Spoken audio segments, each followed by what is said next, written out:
তোমরা অনেক সময় দোয়া করছি কিন্তু কবুল হচ্ছে না। আল্লাহ পবিত্র কোরআনে বলেছেন সূরা বাকারা অধ্যায় নম্বর 2 আয়াত 216, তোমরা যা পছন্দ করো সেটা হয়তো তোমাদের জন্য ভালো না, আর যেটা পছন্দ করো না সেটা হয়তো ভালো।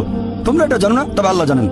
উদাহরণস্বরূপ ধরেন একজন তরুণ ছেলে, বয়স হয়তো 20 বছর, সে দোয়া করছে, হে আল্লাহ সুবহানাহু ওয়া তাআলা একটা BMW দিয়ে দাও। জানি না BMW নাম শুনেছেন কিনা, BMW মোটরসাইকেল, আমি চাই একটা BMW মোটরসাইকেল, খুব ভালো মোটরসাইকেল। ছেলেটা দোয়া করলো, আল্লাহ সাড়া দিলেন না।